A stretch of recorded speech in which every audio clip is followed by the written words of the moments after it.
En la clase anterior vimos cómo obtener las ecuaciones de Euler o de Euler.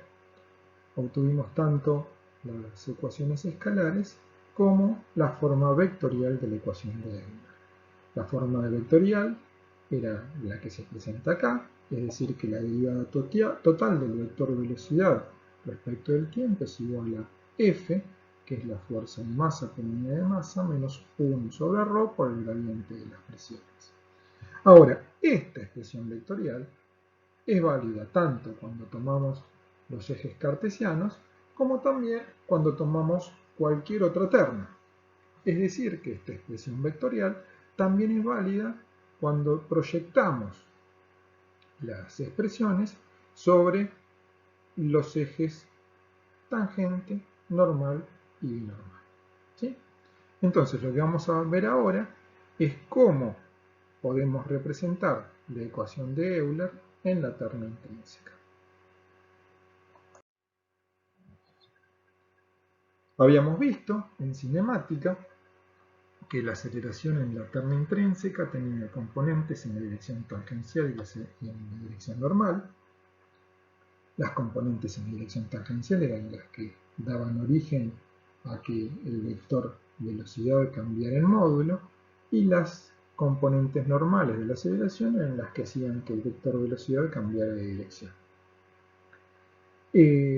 La aceleración sustancial o total para cada una de las componentes del vector aceleración la podemos representar de acuerdo a estas expresiones que habíamos obtenido en cinemática tanto para la aceleración tangencial como para la aceleración normal.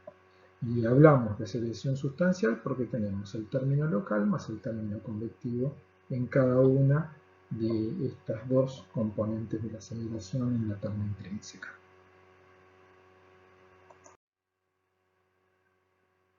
Las fuerzas de masa, recordemos que habíamos dicho que era F y que tenía componentes X, Y y Z, eran fuerzas de masa por unidad de masa en los tres ejes coordenados.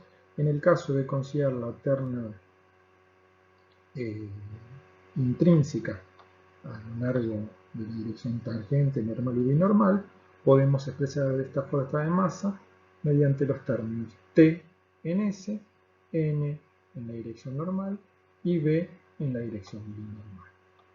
Entonces, la ecuación de Euler en las direcciones tangente, normal y binormal podríamos expresarla como la aceleración total en cada una de esas direcciones,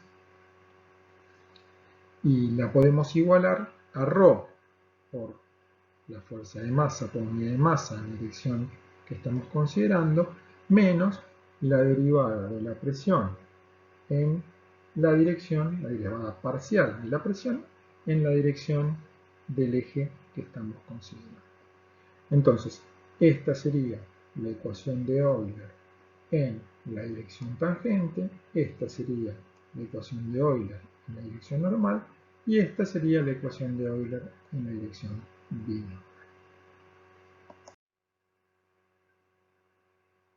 Ahora, nosotros sabemos también que las fuerzas de masa por unidad de masa F derivan de un potencial y que el campo de fuerzas, ese potencial, se reduce a G por Z en el campo gravitacional terrestre.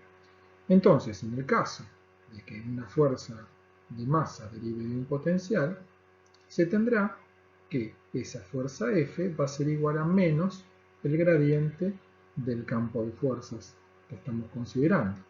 En el campo gravitacional terrestre, como dije, era G por Z. Imagínense entonces que si las fuerzas de masa pueden expresarse de esta manera, cada una de las componentes de la fuerza de masa por unidad de masa va a ser igual a menos la derivada parcial de ese campo de fuerzas respecto del eje que estamos considerando. O sea, eso lo podríamos expresar para la dirección tangencial, normal y binormal, de acuerdo a lo que habíamos expresado como los términos de la fuerza de masa por unidad de masa. Para interpretarlo del campo de fuerzas, imagínense, por ejemplo, que si uno en lugar de trabajar en la dirección tangente normal y binormal, trabajara con X, Y y Z, y el campo de fuerzas gravitacional se reduce a G por Z, imagínense que la componente, por ejemplo, X mayúscula en la fuerza de masa por unidad de masa en el eje X sería la derivada parcial de G por Z respecto de X, y obviamente va a ser la derivada de una constante respecto de X, va a ser igual a 0, que era X igual a 0 para el campo gravitacional terrestre.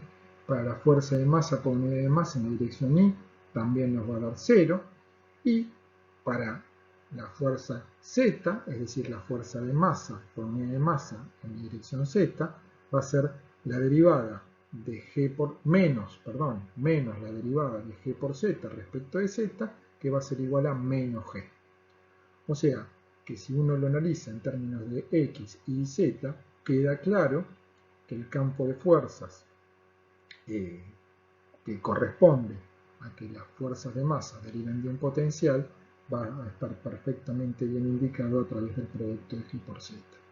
En definitiva, uno podría hacer lo mismo considerando los ejes en la tabla intrínseca. Entonces, para la ecuación de Euler nos quedaba, por un lado tenemos masa por aceleración de un lado, esto es masa por aceleración, pero por unidad de volumen, ¿sí? Porque fíjense, acá hemos eliminado los términos de X, de Y y de Z.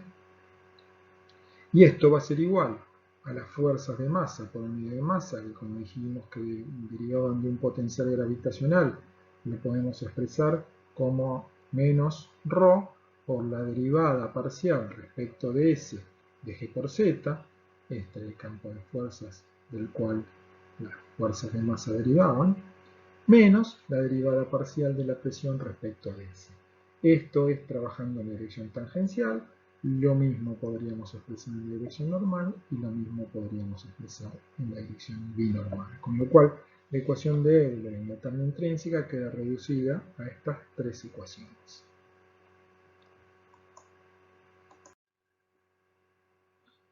Si empezamos a simplificar esta ecuación y empezamos a considerar escurrimiento permanente, todas las derivadas parciales respecto al tiempo van a ser igual a 0, entonces se nos van los términos que están tachados ahí. Y si el fluido es incompresible, la masa específica puede entrar o salir de las derivadas, ¿sí? La puedo poner afuera o adentro de la derivada, con lo cual, en este caso, por una cuestión de simplicidad, me conviene ponerla dentro de la derivada para tener ρ por G igual a gamma. Finalmente, la ecuación de Euler para escurrimiento permanente y fluido incompresible me va a quedar como ρ por un medio de la derivada parcial respecto de S de la velocidad al cuadrado. Acá podríamos trabajar con la regla de la cadena y nos va a quedar ρ por B por la derivada de la velocidad respecto de S. Y esto va a ser igual a menos la derivada parcial respecto de S de ρ por G por Z más B. Recordemos que ρ por G es gamma, ¿sí? Esto en la dirección tangencial. En la dirección normal nos queda que la aceleración en la dirección normal, cuando tenemos escurrimiento permanente, va a ser ρ por la velocidad al cuadrado sobre r, lo que obtuvimos cuando desarrollamos esto en cinemática, y esto va a ser igual a menos la derivada parcial respecto de n de ρ por g por z más b. En la dirección binormal no tenemos aceleración, con lo cual ya no tendríamos en cuenta esa expresión. En definitiva, como la ecuación de Euler en la terna intrínseca para el líquido perfecto, escurrimiento permanente y en el campo gravitacional terrestre, podemos expresar que en la dirección tangente ρ por B por la derivada total de la velocidad respecto de s va a ser igual a menos la derivada parcial respecto de s de ρ por g por z más p. Y en la dirección normal, ρ por la velocidad al cuadrado sobre r, donde r es el radio de curvatura de los filetes, va a ser igual a menos la derivada parcial respecto de n de ρ por g por z más p. Fíjense que acá entran derivadas parciales en s y en n, pues ρ por g por z más p puede variar tanto en la dirección tangencial como en la dirección normal.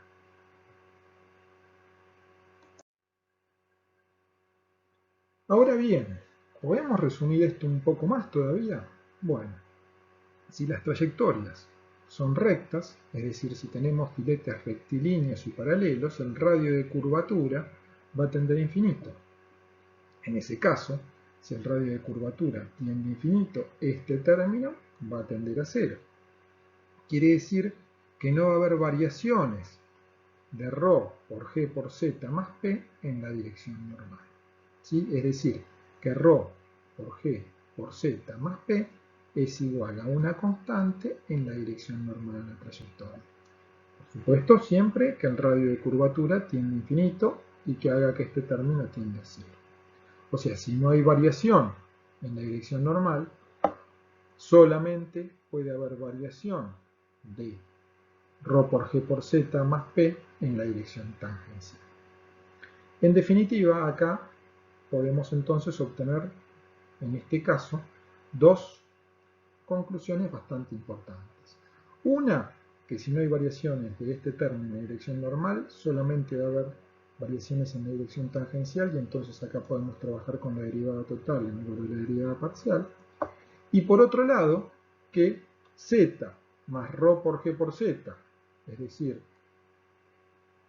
z por gamma, y como en definitiva uno puede trabajar menos z como h, en definitiva uno puede decir que si el radio de curvatura es infinito, en la dirección normal al escurrimiento principal, en la dirección normal que se corresponde con la terna intrínseca, vamos a tener distribución hidrostática de presiones. Es decir, que en un escurrimiento donde los filetes son rectilíneos y paralelos, en la dirección normal al escurrimiento, la variación de presiones es hidrostática. ¿Qué quiere decir eso? Que la variación de presiones con la altura va a ser la misma que se tendría si el fluido estuviera a la que se tendría si el fluido está en reposo. ¿Sí? Entonces son dos conclusiones importantes que uno ya puede ir obteniendo del análisis de las ecuaciones de Euler en la termodinámica intrínseca.